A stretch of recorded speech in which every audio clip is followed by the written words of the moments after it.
Good day, everyone. I am Maria Cristina Piso Petran, and we are the Group 4 reporters for today. In our previous discussion, we learned about ourselves. So for today, we are going to tackle about the spiritual self.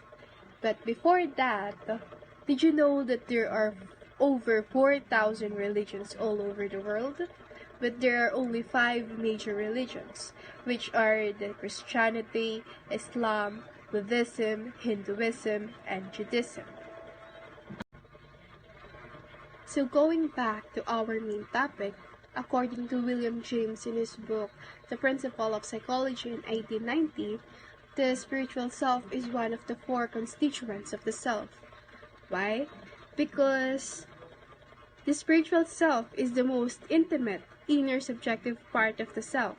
The satisfaction experienced when thinking of one's ability to argue and discriminate, of one's moral sensibility and conscience, and of our unconquerable will is purer than all other sentiments of satisfactions. It means that our spiritual self is most intimate version of the self because ito yung perspective natin sa life. Andito yung tinatawag nating morality ng isang tao. And mas nasasatisfy tayo kapag nafe-feel natin na mas superior ang moral sensibility or beliefs natin kaysa sa ibang tao.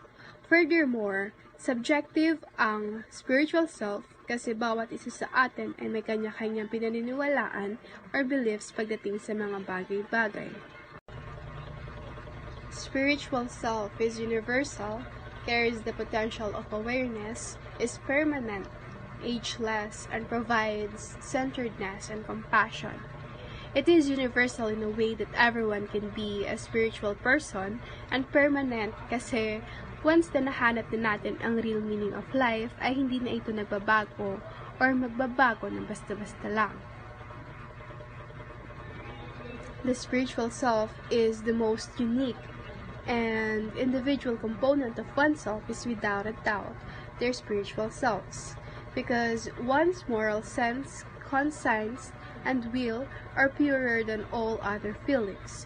There is a joy in debating and being able to recognize them, which is why it is said to be the most intimate element of the self. Hence, a spiritual person is someone who has a greater connection with himself, to others, and with environment, or some philosophies may call it connection with cosmos. One of the best traits that you can have in life is the ability to use judgment and maintain an open mind when you face a belief system that differs from your own. It will only happen if you are a spiritual person because you know yourself more than them. So even if you have different beliefs, it will not matter. To sum it all up, spirituality is not just about believing in divine or in God. It is intimate because we can find our inner self and the true meaning of life. It is also universal because everyone can be a spiritual person. Lastly, spirituality is sacred because a spiritual person has a greater connection to himself, to others, as well as to environment and to God. Next, let's proceed to the origins of spirituality. The definition of spirit is the animating or life-giving principle in man and animals. It derives from the Latin word spiritus, which means soul, ghost, courage, energy, and breath, which is related to the Old French term spirit, which means to breathe. The Greek pneuma and the Hebrew ruach are translated into the Latin word spiritus in the Vulgate. In other words, ang spirit ay ang ating soul or inner self.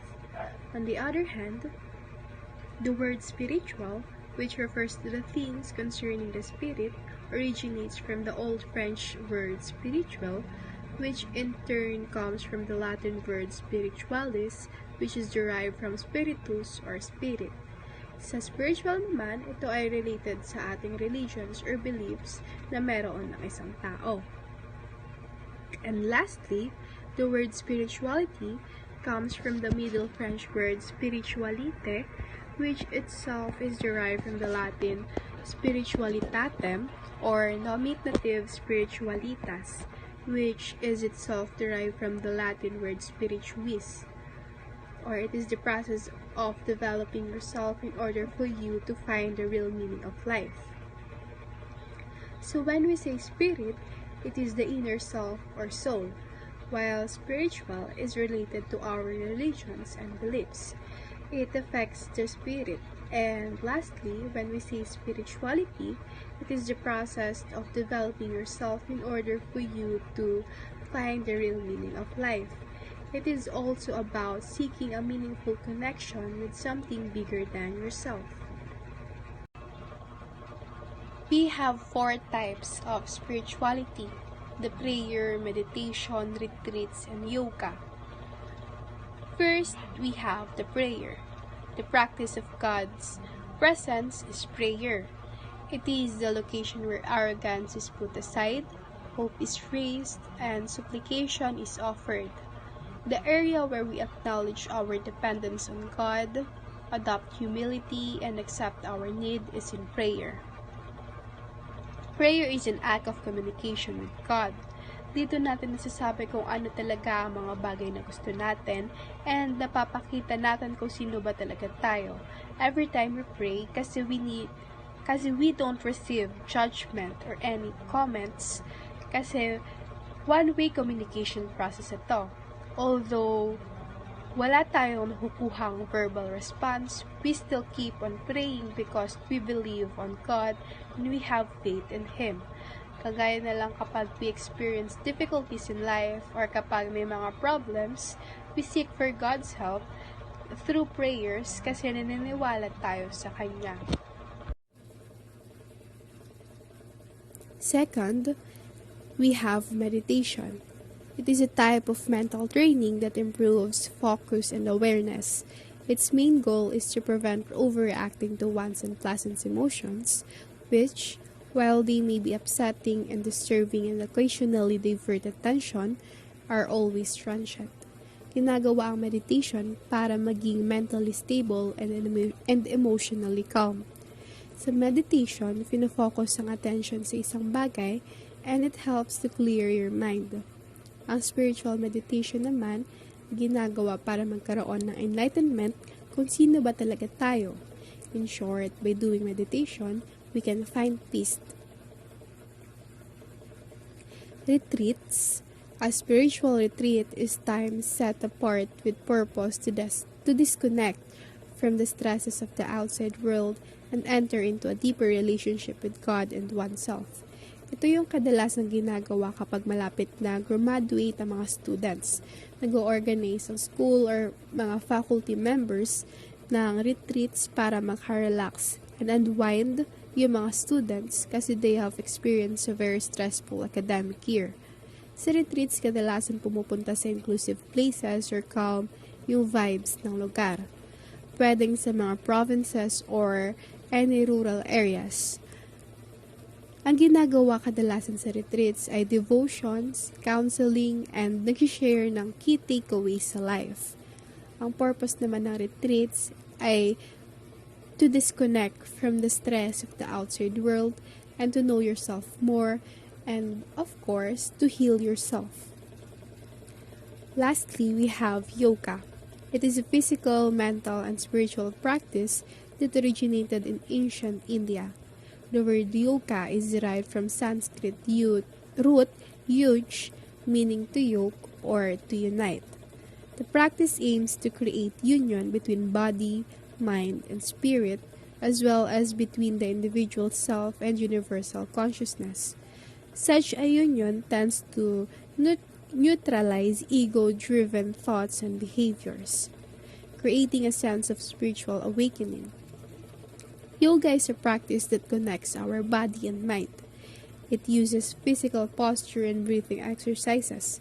It helps to feel less overwhelmed by focusing on the breath that can create more space in mind, which helps you to clarify your thoughts. Now, let's talk about experts' definition of spirituality. According to Suceda, the best way to understanding your spirituality is by exploring your spiritual core. By doing this, you are simply asking yourself questions about who you are and your meaning, which is your most personal piece of your life. All people like to live a life with meaning and purpose. Everyone should be in harmony with one's life, including those you surround yourself with. Ang sabi ni Suceda, you can find your spirituality by knowing first kung sino ka ba talaga and kung anong purpose mo sa life. Kasi if we all know our purpose in life, alam natin kung ano ang mga bagay na dapat nating gawin. In that way, nagkakaroon tayo ng harmony and pagkakaisa-isa sa ating community. The root meaning of spirituality is taken from the Latin word spiritus, meaning breath or life force. Spirituality can be understood as the search for the sacred, a process which people seek to discover, hold on to, and when necessary transform whatever they hold sacred in their lives. According naman kay Hill and Parkamet, ang spirituality ay isang process patungkol sa paghahanap or patungkol sa sacred sa paghahanap sa kung ano ba talaga ang tunay at totoo.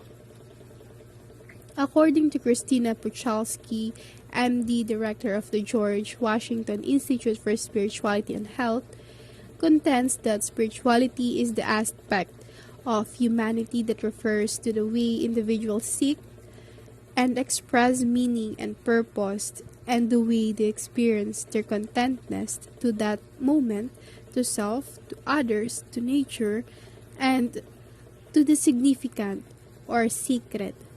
Pinaniniwalaan niya na ang spirituality ay about sa connection na meron tayo from ourselves to other people, places, even animals and nature, and of course to the divine or to God. According to Mario Beauregard and Dennis Oliari, researchers and authors of the spiritual brain, spirituality means any experiences that is thought to bring the experience into contact with the divine. It means, in other words, not just an experience that feels meaningful. These experts define spirituality based on how they view the world. But if we observe deeper, we can see that the real meaning of spirituality is about finding the truth and the meaning of our life. Gaya nga ng sabi ko a while ago, spirituality is the most intimate version of the self kasi here lies the truth about us and what we want to do in our life. Furthermore, andito rin ang ating morality wherein tinatanggap natin ang characteristics na meron tayo, whether it would be the goodness or the badness that we have as a human. Religion and spirituality. Both spirituality and religion are ways to reach God. They each take a different approach though. A person who practices their religion consciously and who believes in a god or pantheon of gods is referred to as being religious. A spiritual self, on the other hand, gives less weight to ideas and traditions and is more focused on developing their spirituality and coming into contact with the divine. It means that religion and spirituality ay parehong paraan to reach God. However, when we say religious, ito yung tao na devoted kay God and ginagawa ang mga practices and traditions that they have, such as praying or kneeling down to a statue that they have, na sa tingin nila ay mas mapapalapit sila kay God. In other words, in order for you to be religious, you have to follow certain rules and honor the beliefs of the religion you belong to. For example, may religion na bawal magkupit ng buhok because kapag ginupit mo yung buhok mo, it means na mas iiksi yung lifespan mo. And for you to become a religious person, you need to follow the rules and hindi mo gugupitin yung buhok mo kahit gano'n na siya kahaba. On the other hand, ang spiritual person naman ay walang traditions. They believe more that by knowing yourself, it means na mas mapapalapit sila sa divine or sa God. Because spirituality is about connecting more to yourself, to others, and to God more than believing in traditions and beliefs. Religion is the relationship between people and things they hold sacred, holy, absolute, spiritual, divine, or deserving of a special reverence. It is also frequently seen to include how people approach questions regarding the end of their life and what will happen to them after they pass away. Many traditions describe this relationship and these issues in terms of one's attitude toward gods or spirits. More humanistic or naturalistic forms of religions express them in terms of one's attitude toward the larger human society or the natural environment. When we say religion, it means the relationship that we have to God, their God, divine, or even spirits. Sa religion, we have different traditions based sa kung ano ang paniniwalaan natin. We also have different approach patungkol sa questions about life, kung anong mangyayari after death. Bawat religion ay may kanya-kanyang sagot sa katanungan na yan. According to Peschke, the experience of the holy is defined in Christian ethics by reverence, faith, fear, trust, love, and adoration that are closely related to God. The realization of the ultimate significance of transcendence and human life is considered as requiring worship. Prayer, reading from the Bible, partaking in sacraments, and offering sacrifices are all examples of acts of worship. In Christian, they believe in the holy as closely related to God. They worship them by praying and offering sacrifices. Ito yung ginagawa noon ng mga Christian na nag-offer sila ng sheep or goat to prove their faith.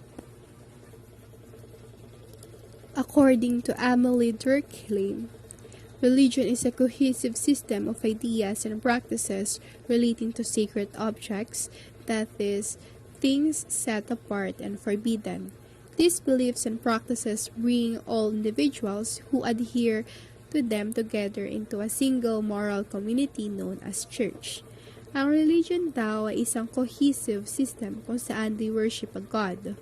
And ang mga practices na ginagawa nila or rituals and mga sacred ornaments ay makikita sa church. Also, a church is a sacred place wherein people who have the same religion will gather to perform their traditions and certain duties in that religion. Meanwhile, Giddens sees religion as a cultural system of commonly shared beliefs and rituals that provide a sense of ultimate meaning by creating an idea of reality that is sacred, all-encompassing, and supernatural. It is the beliefs that are learned and shared across groups of peoples. He identified key elements of religions, such as A. Religion is a form of culture shares. All characteristics of culture, such as shared beliefs, values that create an identity. Ang religion ay form ng culture shares. It means na ang mga characteristics ng culture and their beliefs ay napapas and ang mangyayari, nagiging part na siya ng religion. B. Religious involves beliefs that take the form of rituals practices. All members engage in behaviors that identify them as members of the community. Bawat religion ay may kanya-kanyang paniniwala. And may ibang religions na nagpa-practice ng rituals. For example, para ma-identify ka as Christian, kailangan mo munang mabaptismuhan. And lastly, letter C, religion provides a sense of purpose, feeling that life is ultimately meaningful. Spirituality is connected with religion. Kasi we have a high moral once that we are a religious person. All religions recognize the importance of spirituality in one's life. One's spirituality may be expressed through religion and participation in religious rituals and ceremonies. Types of religion. Christianity. Christianity is based on the life, experiences, and teaching of Jesus Christ. It considered Jesus to be the Son of God. Approximately 2.1 billion followers. The monotheistic, which is believe in one God, niniwala sa isang Diyos. Christianity is one of the largest of the world religions with followers spread across all the continents. Islam. The followers of Islam are known as Muslims, and its teachings are lucidly expressed in the Quran. It's a sacred text or Bible. Islam is a Abrahamic monotheistic religion centered on Quran. The teachings of Muhammad, adherent of Islam called Muslims, number approximately 1.6 billion followers and are the world's second largest religion population after Christians. Muslims believe that Islam is the complete and universal version of primordial faith that was revealed many times through early prophets such as Adam, Abraham, Noah, Moses, and Isa, among others. The five pillars of Islam. Number 1. Shahada, or faith. The declaration of faith in one God, Allah, and His Messenger, peace be upon him.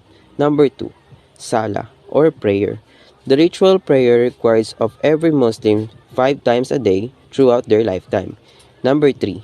Zakat, or almsgiving. The act of giving a portion of Muslims' wealth to those in need through their lifetime. Sun, or fasting. The act of fasting during the holy month of Ramadan. Number 5. Hajj, or pilgrimage. The sacred of pilgrimage to Mecca required of every Muslim at least once in their lifetime, if it is within their means. Next, Hinduism. Approximate 1 billion followers. Hinduism is a predominant henotheistic or believe in one God but not refusing the existence of others, who may also be worshipped. Religion of India subcontinent, and is considered to be the oldest surviving religious tradition in the world. The religion developed step by step throughout the ages and has no designated founders. Adherents of Hinduism are known as Hindus. Next, Buddhism. Buddhism is originated as the heterodox religious ideology, sometimes between 600 BC and 400 BC in the Indian subcontinent, when Orthodox Brahmanism became very strident and exploitative, especially towards the lower classes. Siddhartha Gautama, commonly called the Buddha, the Enlightened One, came up with the new philosophical doctrines and established a sect of Yellow Robe, followers belonging to all strata of the society. 4 Noble Truth. Number 1. Life is full of suffering.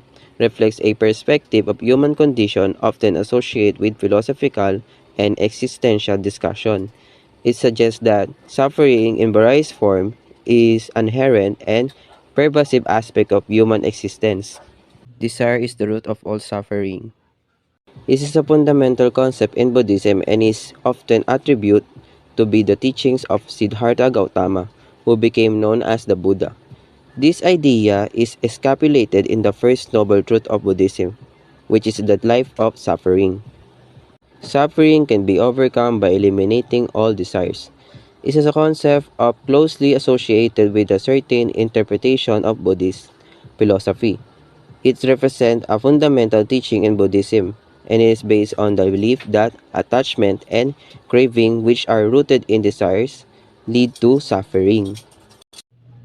Eliminating of desires can be attained by following the Noble Eightfold Path. Is a fundamental principle in Buddhist philosophy. The Noble Eightfold Path is one of the core teachings of Buddhism and it provides a practical guide for living a life that leads to cessation of suffering and the attain of enlightenment or liberation from suffering. The Eightfold Path. The path to nirvana, comprising 8 aspects in which an aspirant must become practice, right view, right intention, right speech, right action, right livelihood, right effort, right mindfulness, and right concentration. The Noble Eightfold Path distinguishes itself from many teachings. It is positive, affirmative nature. Many spiritual teaching consists of don'ts, don't do this, don't do that. The Noble Eightfold Path speaks in positive, warm terms, implied within the concept of right might be the opposite of wrong. But Buddha taught that self-empowerment, not prohibitions. He taught that Eightfold Path in his first teaching at Deer Park. Sikhism, a monotheistic religion founded by Guru Nanak in the 15th century, is one of the world's youngest religions.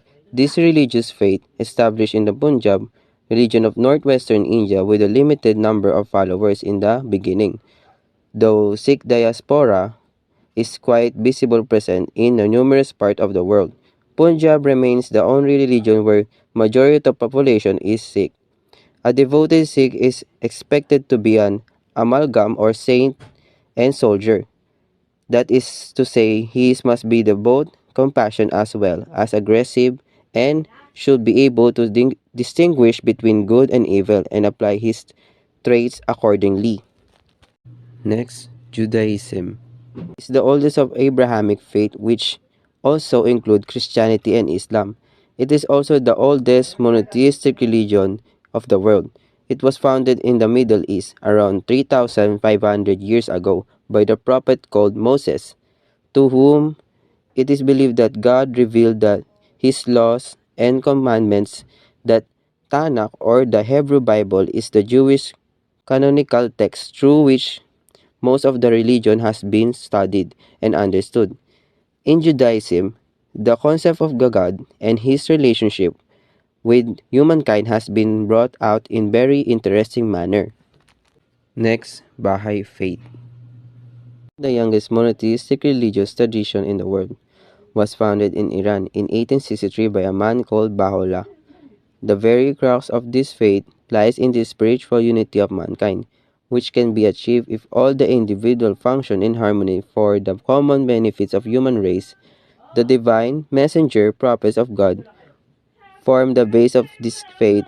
It is believed that the history of humankind can be unraveled through the teaching of a series of divine messengers who established their own religious faith according to the needs of the period during which they live. Next, Jainism emerged as a heterodox sect of Brahmanism, which transformed as the full-fledged religious ideology in 600 BC. Vardhamana Mahabhira rose to prominence as important proponent of Jainism, who managed to build up a large group of followers for the faith. The Jaina philosophy promotes a non-violent and harmless existence for the welfare of the universe. Traditionally, there have been 24 Tirthankaras, fold makers, who preached the faith in people to achieve salvation. Lastly, Zoroastrianism, founded by the prophet Zoroaster in ancient Persia, present-day Iran, about 3,500 years ago. Zoroastrianism is one of the world's oldest monotheistic religions. For about 1,000 years ago, after its foundation, the religion remains one of the most influential faiths in the world, and it was also the official religion of Persia from 600 BC to 650 AD. The adherents of Zoroastrianism are known as the Zoroastrians.